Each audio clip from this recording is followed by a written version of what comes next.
Welcome to BIV Today, the daily podcast from the newsroom of business in Vancouver. I'm Kirk LaPointe, publisher and editor-in-chief. The British Columbian real estate industry has released a series of recommendations it hopes would yield greater consumer protection, transparency about transactions, and a more coherent housing market, which, as we know, is still quite red hot in this province. Its white paper makes 30 recommendations and is partly in response to, and actually in rejection of, a recent BC government announcement that consumers will be permitted a so-called cooling off period when they buy property before they really lock in. Darlene Hyde is the CEO of the BC Real Estate Association. Her association, of course, has put out the study. She joins me now. Good to see you. Great to see you, Kirk. Let's talk a bit about what problems a study like this sets out to solve, or at least address. What are the big problems? Okay. Good question. There were two streams of problems. One was around consumer protection and providing mechanisms so that buyers and sellers are making this transaction with as much information at their disposal as they can. So one was around primarily peace of mind for buyers and giving them the time to make rational decisions. But that's one part of the problem. The bigger part of the problem, and the far more intractable part, is the supply issue. Because our demand is triple the supply in this province. It's a Canada-wide problem. Scotiabank has said that Canada is short by 1.8 million units of homes in 2021. We're at the bottom of the G7 in terms of housing units per 1,000 people. So we've got a problem nationally, and in British Columbia, we are 25,000 units short, or listings short, of what we need to be to have a balanced market. A balance meaning supply and demand are sort of in equilibrium. And so we're 25,000 units short in terms of listings. We have immigration that has been on hold during the pandemic, is starting up again. Canada expects to get over 400,000 immigrants, of which BC can expect 70 to 80,000. We have no place to house these people, and we need them for our workforce. Our aging workforce needs immigration, and we just don't have the housing infrastructure to support the domestic demand, let alone the demand that's coming. So that's the backdrop. It's a period of extreme scarcity. And so every time a home goes up for sale, there's several offers because there's more buyers in the market than there are units to buy. And that's the market. We can't do much about the market in the short term, I believe. The things that governments have tried over the past 10 years have been trying to suppress demand by, the interest rate, the tax. I'm having a blank here, but there's been a handful of these taxes in British Columbia. And no question that's designed that if it's not going to cool demand, it's at least going to get some government revenue for the lack of supply, right? I mean, that you're going to get something out of it. Right. Is there anything that you recommend in the study that can really address the questions of supply, or did you kind of just say, look, it's a governmental issue. Government seems to be on it. Let's just let it take its time. No, we made two definite recommendations because it's not just a government issue. It's an issue that involves government, certainly, but private sector, the not-for-profit sector, and the three orders of government. So we recommended two things on supply because suppressing demand was, and the word I was trying to think of was stress test, which was a way of trying to keep people from buying too much house and appropriate to their financial situation. The two recommendations we made, first at the provincial level, was that municipalities, in order to get infrastructure funding from either the province or the feds, like the transit funding, they must commit to producing units of housing appropriate to their official community plan, the housing needs, their bylaws, all of those kind of things.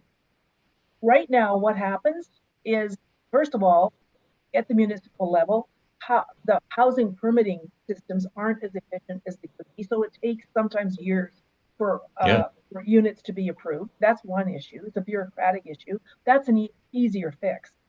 The second problem is that you have proposals. They come to city council. City council, anywhere city council, has a town hall. And oftentimes people show up and say, we don't want that high density project in our neighborhood. And the mayor and council has no cover. They have no cover in terms of, okay, they've got citizens who are their constituents saying we don't want this, and yet they can't say something like, listen, you may not like this, but if we don't produce these homes, we're not going to get funding from either the province or the Fed. So it provides cover for municipal councils to actually put some of these houses on the market that are denser, different forms, laneway home, all these kind of different kind of homes. On that federal level, because this is a Canadian problem, we want a permanent housing roundtable that's made up of the three orders of government, the federal housing minister, all the housing ministers of the provinces, the municipalities, and representatives of the private sector and representatives of the not-for-profit sector who are trying to build homes for low income or people with vulnerabilities, transition homes, that kind of thing. So those are the two major recommendations we've made around supply. Yeah, you've got a curious situation as an association, because of course you're representing not just buyers but sellers, and you're also representing people that live in neighborhoods that bought houses from many of the realtors, and they don't want density, right? They really don't want density. Very few people say, by all means, let's congest my neighborhood. Let's make it a little more difficult to get around. Let's have a lot more people here. What do you kind of say to that so-called nimbyism that pervades a lot of our cities? I'd say the world has changed. We have a collective problem, and density is likely coming to a place near you. And there are very few places that are insulated. There may still be enclaves of low density, but the world as we know it is changing. I mean, New York, they've lived with density for hundreds of years. Europe, a very different world, high density. So the world changes, and we've got to look at ways of accommodating that change. Yeah. So that's what I say. Okay, that's fairly direct. One of the early areas that I think your study has been focused on, and the media coverage in the early days, has been around this issue of a cooling off period. Now, as a consumer, the first thing you think about when you have a cooling off period is like, oh, good, because sometimes I make a bit of a mistake, or I wasn't quite sure what I was getting, and I sleep on it. I have some buyer's remorse, and this is great because I get out of what is the largest expenditure I'm going to have in my lifetime in all of this. Your association says this is an ill-considered idea, that you weren't properly consulted on, but give me the reasoning on why it's a bad idea, Darlene. Okay, well, from two perspectives. From the process perspective, it was a broken process. That this was announced as a solution without any consultation with the sector or anybody else that we know of. And certainly there is no rationale that is available to us. A policy rationale that informed this decision has not been made available. So we're not sure where the idea came from and how it got such traction. We've done a lot of study on it because it was tried, and I don't know if it's still in place in Australia, but in Australia, we saw price increases in several Australian cities where it was in place. And the studies that our economists looked at and further studied indicated that if there is an increase in bids, and there are increases in bids with a cooling off period, because there's a get out of jail free card, so you can go and make more bids than you might otherwise do, that an increase in bids tends to result in an overall increase in prices of between 2 and 3%. And this is because the seller is pricing in the uncertainty. Okay, before it was, hey, I got an offer, hey, accepted, offer's good to go. Now they get an offer and they have to wait. I don't know how long this cooling off period could be, but they have to wait until the cooling off period expires before they know the offer actually went through.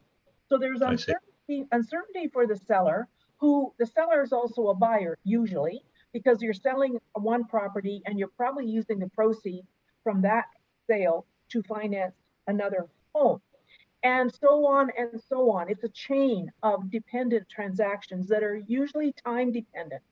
So you can have a whole dominoes, a whole chain of transactions up in the air because of a rescission period. So we also think, here's another thing that we think that if there's, let's say there's a price associated with exercising rescission, and I would think there would have to be, but let's say there was, who has the money to go around and put an offer on this property, that property, and the other property, and then at the end of the X day rescission period, pull all but one? It would be the more sophisticated and more resourced buyer. It would not favor the first-time buyer who's counting every penny of that down payment. It would be an investor, right? It would be an investor as opposed to an occupant. Probably, and so it favors the more institutional type approach. So we figure, listen, what are you trying to solve for? You're trying to solve for buyer's remorse as a result of making a hasty or ill-advised decision when buying a home, usually because of lack of time. You didn't have time to think through. So what we're saying is, how about a pre-offer period? And it works this way. Day one, the house goes on the market. Day 5, offers are received. In between day 1 and day 5, no offers are entertained or received. The prospective buyer can go to their bank, their credit union, their mortgage broker. They can talk to a home inspector if they feel that's appropriate and get the home inspector. They can go through as many times as they like and look at various aspects of it. They can deal with the insurance issues. They can do all the due diligence ahead of making an offer, so they don't have to put conditions or they might have to put conditions if they wish, but for example, you don't have to put a condition on subject to home inspection if you've had time to do it. So you can get it done in that 5-day window. Is that what you're saying? And so from the seller's point of view, it works too, because you're getting solid, well thought out offers. From the buyer's point of view, it gives them the ample time to make rational decisions, as opposed to scrambling. I mean, today, Kirk, that a house goes up for sale at 10 o'clock in the morning. It's often sold by 3 in the afternoon. Well, I will tell you, I can speak from personal experience. That's exactly what we just did last October. And the same thing when we sold, it was gone in a day. The one other area of behavior that I find fascinating when I think about this 5-day period is that it would also probably discipline the buyer to have essentially a team of an inspection specialist, a financial specialist, maybe an appraiser, maybe even a contractor or somebody who would then be able to kind of come into a place in that period where it would be much more be almost like a 5-day open house, right? That you'd have going. You've got your Rolodex of go-to people to help you make that decision. Right. I think it's positive. Now, the feedback we've gotten so far from government, it's only been in the last day, is, well, this will create more multiple offers. No, it won't. Multiple offers are a function of demand exceeding supply. We're getting multiple offers now. We'll get multiple offers then. It's got nothing. Multiple offers are a function of our market. Realtors will quite often say, we're listing it today, but we're only taking offers for it in 3 or 4 days in order to try to get that multiple bid thing going, get a little bit of a bidding war. I mean, it's not like that phenomenon doesn't exist anyway, right? Yeah. It exists Yeah. now because there's more buyers out there than homes to buy. So so you're going to get multiple offers. The second thing we've heard is, oh, it'll affect prices. Well, we have no research that supports that at all. It's not going to have an impact on price. And the third one we heard was, oh, well, realtors would recommend that, wouldn't they? They're commissioned salespeople. This is a total red herring. Whether it's pre-offer period or cooling off period, the aggregate number of transactions is going to stay the same. It's limited by the number of units in the market. So realtors' commissions are not affected one way or the other. So those are the only criticisms we've heard about it. Yeah. I wonder whether, I mean, I know that each buyer has a specific set of criteria around what constitutes an acceptable house or what they want out of a house and all that. But you took a look at the issue of mandatory inspections as well in all of this. And I know you can't really standardize an inspection to make it acceptable to a broad group of people, but I wonder whether we might be getting to a period where a seller has to demonstrate the inspection on a house, and because you did talk a lot about mandatory disclosure around. Oh, totally. Yeah. With that mandatory disclosure is without saying part of the pre-offer period. So I maybe neglected to mention on day one, all the property disclosure statements are available for the prospective buyer, all the strata documents. So they have full visibility into any documents around that home. In terms of mandatory inspections, like if I'm buying a tear down or if I'm buying a new home, I don't need an inspection. And in fact, I might be able to buy a 30-year-old home and don't need an inspection, just on visibility inspection. So we don't really like the idea of mandatory home inspections, but we do feel that people shouldn't have to forego a home inspection by not putting that as a subject, and because they want the home, because they will be, acting against themselves if they say, okay, I'll forego the subject to home inspection in order to get the house and realize, you know what, I should have had a home inspection. So this 5-day period, and it's 5 business days plus the weekends, so it's a little more than 5 days, it allows you to, if you really have issues around the integrity of the unit, get a home inspector. Yeah. Do you feel, is there flexibility, you think, in that proposal? Is it, could you do it to 7 days or 10 days? I mean, because the other thing, of course, that happens is that some buyers, frankly, need to get out quickly, or they've got their eye on another property and they want to get a quick closing, move on. There's some tax stuff at the end of the year for investors, all those types of things. So would you extend it by more than 5, by very much? This is just an idea. Like we're open to consultation and discussion. Maybe it's 7, maybe it's 10. I don't know, but we have to start somewhere. And we're not fixed on the 5 days at all. But what we're fixed on is ample time before you make the listing to consider your due diligence and your risk management on a proactive basis. That's the principle behind it. Whether it's 5, 7, we've heard 5 was the minimum that people needed. Yeah. Because obviously not every place is the Lower Mainland with a lot of home inspectors and appraisers that can easily drive over and take a look at a place and those types of things. So there are some issues there around the province. Last area I want to explore, I mean, the association and the realtors it represents really underwent, I think, a lot of very quick regulation a few years back. When the BC Liberals were sort of in their last days.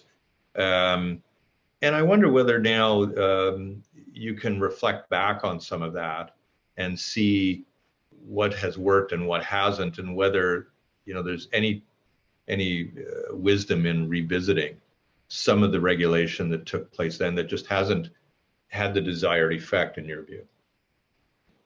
Well, yeah, that's a good question to reflect back on the several years. I do think that the problem that they moved to initially was 2 regulators. We had a superintendent and we had a real estate council. That did not work because you had 2, and the boundaries between the 2 and the roles between the 2, that didn't work.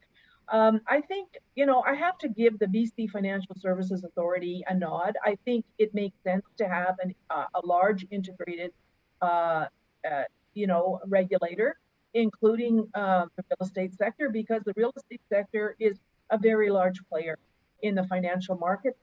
Um, it's the largest asset most households purchase. Oh, And you can see the provincial budget depended on that. it's $3.2 billion to the provincial government too. So it's a big thing, and I think the BCFSA is a good idea. What I'd like to see more from the BCFSA, as they just kind of incorporated us last August. They have other, you know, they have the credit union sector, the mortgage brokers, the pensions, and all that stuff.